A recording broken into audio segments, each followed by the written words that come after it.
आप बताओ, कर्म जरूरी है, धर्म जरूरी नहीं। रावण ने सीता मां को चुराया, क्या किया उसने? कर्म किया। ये भी तो एक कर्म है। कर्म मतलब जो आप कर रहे हैं सब कर्म है। हाँ है ना? आंखें झपक रही है, ये भी कर्म हो रहा। दिल धड़क रहा है, वो भी क्या हो रहा है?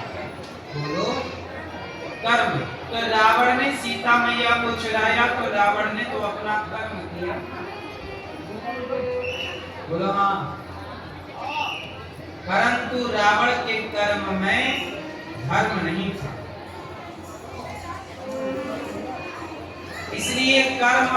अच्छा बताओ, रावण ने जो कर्म किया था वो कर्म सही था कि गलत था? गलत था। क्यों गलत किया? क्योंकि रावण को कर्म का ज्ञान तो है।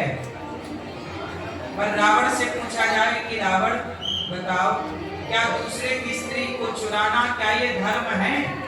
रावण से पूछा जाए तो रावण खुद मना करेगा कि नहीं, ये धर्म तो नहीं। तो जो धर्म नहीं है वो कर्म आपने क्यों किया? और जो धर्म नहीं है वो कर्म करोगे तो सर्वनाश होगा। द्रौपदी के कपड़े उतारे गए दुर्योधन के द्वारा, दुशासन के द्वारा। दुशासन क्या कर रहा? कर्म कर रहा, साड़ी खींच रहा। पर क्या इस कर्म में पूछा जाए भाई साहब ये धर्म है? किसी महिला के कपड़े उतारना भरी सभा में ये कर्म है? तो उसकी इच्छा के विरुद्ध क्या ये कर्म है? ये धर्म है? ये कर्म तो है भाई। कपड़े उतारना क्या है? कर्म है। परंतु क्या ये धर्म है? उत्तर दो दादाजी। इसका मतलब ये हुआ कि कर्म जब करो तो जरा विचार कर लो कि हम जो कर्म करने जा रहे हैं उस कर्म में धर्म है या नहीं।